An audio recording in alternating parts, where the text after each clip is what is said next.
कारण ही साईट आहे ही महानगरपालिकेची आहे आणि त्यांचा प्रश्न आहे तो अगदी रास्त आहे. कारण ही साईट आता मला वाटतं वर्किंग डे 2-3 दिवसापासून चालू झालेली आहे आणि त्याच्या अगोदर ही महानगरपालिकेची साईट चालू नव्हती. त्याच्यामुळे आता चालू झाली, 2-3 दिवसा अगोदर चालू झाली. आम्ही स्वतः मंडळाचा फॉर्म अपलोड केला, आधी 4-5 दिवसा अगोदर होत नव्हता. त्यामुळे महानगरपालिकेला विनंती आहे की पुढच्या वेळेपासून अगदी कुठलाही सण तोंडावर आल्या येण्याच्या अगोदर 5-6 दिवसा अगोदर तुम्ही ती साईट ओपन करता.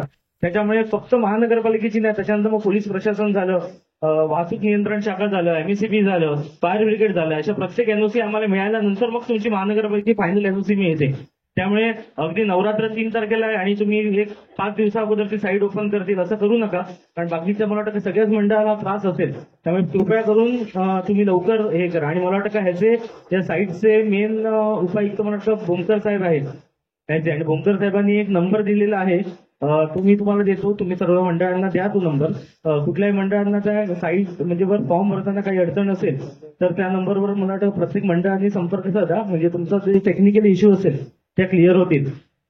रजिस्ट्रेशन केलं बरोबर, म्हणजे 3 दिवस जरी धरले तरी आज 27 तारीख, 3 तारखेला आपले म्हणजे 3 ते 12 तारखेपर्यंत आपला नवरात्रोत्सव.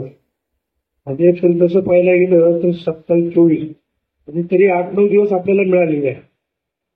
तरी पण ज्यांना कोणाला त्याच्यामध्ये काही अडचणी येत असतील तर त्यांनी प्लीज भोमकर साहेबांचा मोबाईल नंबर जो आहे तो नोट डाऊन करून घ्या. तुम्ही सांगितलं की नगरपालिकातली एनओसी नंतर आमची एनओसी भेटणार, पण तुमची पण एनओसी ऑनलाईनच असते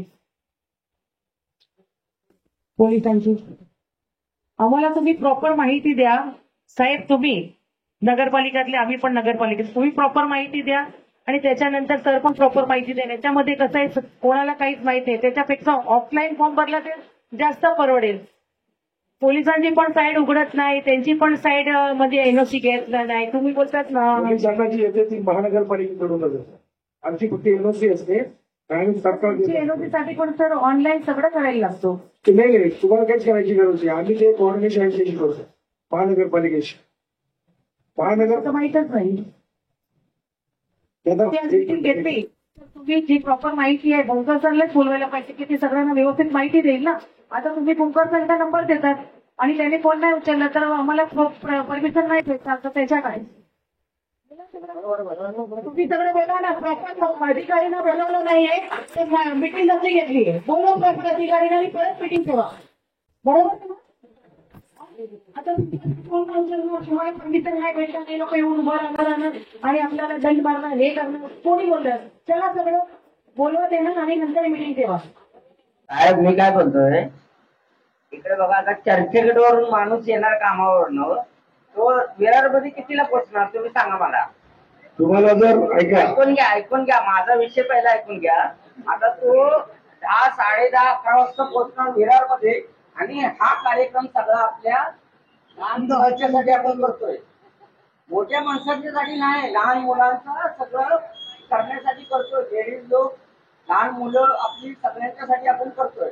मग आता तुम्ही सांगा चर्चेवरून माणूस येणारा किती वाजता इथे पोहोचणार विरारला? त्यांनी पण कार्यक्रम संपलेलं आहे. अजून काही सांगायचं का? वेगळं सांगा, काय सांगा. त्या वेबसाईटचं नाव आहे VVCMCP. परमिशन प्लीज सर, मी मध्ये बोलते. आम्हाला ती साईडचं सगळंच माहिती आहे, बरोबर आहे. आम्ही 30 वर्षापासून नवरात्री करतो. अगदी बरोबर. हा, जे नवीन लोक आहेत जे समजा 2-3 वर्षांनी नवरात्री करतात त्यांना काही माहित पडत नाही. आणि तुम्ही VMCच्या उपायुक्ताला बोलवलंय, त्यांनाच काही माहित नाही. तर त्याच्यापेक्षा जे फॉर्म भरून घेतात भोमकर साहेब त्यांना बोलवले असतात तर कोणाची प्रश्न त्यांचे जबाब देऊ तर जबाबच देऊ शकत नाही. तर मिटिंगच्या पैज काय आहे? तुम्ही नंबर दिला आणि तुमच्या एखाद्या अधिकाऱ्यांनी फोन नाही उचलला तर काय करणार? तुम्ही भोमकर साहेबला बोलवा आणि परत मिटिंग लावा.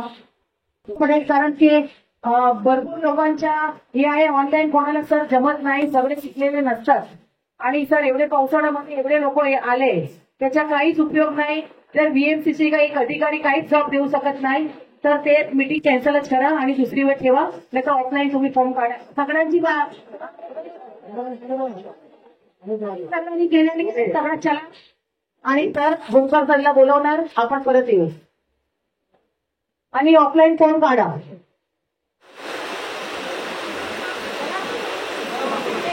एक काम करा, तुमचे ऑफलाईन अर्ज घ्यायचा अर्ज आमच्याकडे द्या. पण ऑफलाईन फॉर्म कुठे भेटणार? फॉर्म तुम्हाला आम्ही फॉर्म दिलेले एक मिनिट फॉर्म दिलेले करायच्याकडे कोणी काय हा तुम्ही फॉर्म दे ना, या. फॉर्म फक्त भरून घ्या. या. फॉर्म जर भरून गेले तर ते आम्ही अपलोड करून तर देऊ. असं पण पाऊस येतो, नवरात्री होणार पण नाही कदाचित, पण तरी तुम्ही तुमची प्रोसिजर आहे ते करून घ्या. आणि दुसरं तर तुमची जे गाईडलाईन्स आहे ना ती पहिले तुम्ही आम्हाला सांगा. हा. त्याच्यानंतर तुम्ही बोलतात की तुमचे काय प्रश्न आहे ते नंतर आम्ही प्रश्न तुम्हाला हे करू. पहिले तुमची गाईडलाईन्स आम्हाला सांगा की आमची अशी गाईडलाईन्स आहे आणि त्याच्यामध्ये आम्हाला भरपूर त्रास पण होतो.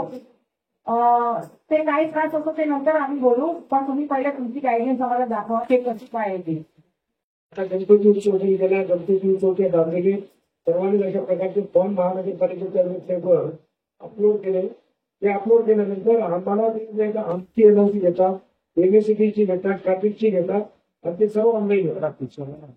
म्हणजे आता बहुतेक जे मंडळ आहेत ते बऱ्याच मंडळांनी गणपती उत्सव जो आहे त्या दरम्यान फॉर्म वगैरे जे आहे ते अपलोड केलेलं आहे. नको सूचना फार काही असे विशेष असतात आहे. तर आम्ही आमच्या सूचना सांगतो.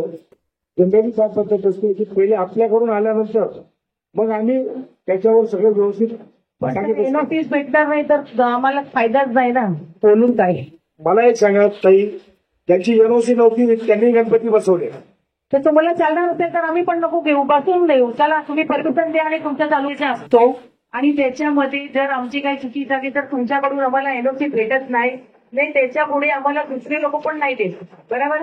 तर आम्हाला त्याच्यात हे करायला लागतो ना, तेच करायला लागतो. आणि नवरात्री आता जवळ आली आहे तर त्याच्यापेक्षा याचा तोडगा काढा की आम्हाला सगळं नवरात्री मंडळाला एकदम म्हणजे आता फक्त ऑफलाईन फॉर्म जे येतात ते सगळं ऑफलाईन फॉर्म घेत आणि सगळं आपल्याकडे आले ना. आता बऱ्याच प्रकरणांमध्ये मी पाहिलं हा धर्माला ऐकल्याकडे नोंदणी पण असेल मंडळाची, म्हणून आम्ही नाकारत नाही, नाही बरोबर आहे. पण सर्वांचा असतो. तरी पण जनरली आपल्याकडे आपल्या पोलीस स्टेशनच्या हद्दीमध्ये सार्वजनिक जे मुद्दे आहेत त्या 70 आहेत आणि त्या खाजगीच्या घरांमध्ये जे आहे शिवाजी सोसायटीच्या प्रिमायसेस मध्ये आहेत अशा जवळजवळ 706 मूर्तींची स्थापना होणार आहे. अजून एक सूचना अशी आहे की 112 वर कोणीही कॉल केला तर सर आमचे स्वयंसेवक तिकडे असणारच आहेत, आम्ही स्वतः असणार. तर पहिले पोलिसांनी आमच्याशी कोऑर्डिनेट करा आणि त्याच्यानंतर काय झालं ह्याचं आपण हे करू. डायरेक्ट 112 वरती कोणीही कॉल केला तर लगेच येऊन तुम्ही कारवाई करू नका, कारण तिकडे अनेक प्रकारची लोक आलेली असतात. तर आम्हाला सहकार्याची आपल्याकडनं अपेक्षा आहे की 112 वरती कॉल केला म्हणून डायरेक्ट कारवाई करू नका. आमचे स्वयंसेवक पण आहेत, कारण महिला आणि मुली जास्त असतात. तर आम्हीही रोज सूचना देतच असतो की ते आपल्या बहिणीच आहेत, तर त्यांचंही आमचंही लक्ष आहे. तर 112 ची कॉल केल्याची मला असं वाटतं की मंडळातल्या स्वयंसेवकांकडे आपण कोऑर्डिनेट करावं आणि आम्हाला पोलीस बंदोबस्तामध्ये जर आपल्या तिकडे जर असतील स्टाफ तर चांगलं होईल मंडळी परत तलावासाठी, कारण तिकडे गर्दी आहे. आणि सर दुसरं एक 11चं टायमिंग जरा बघा.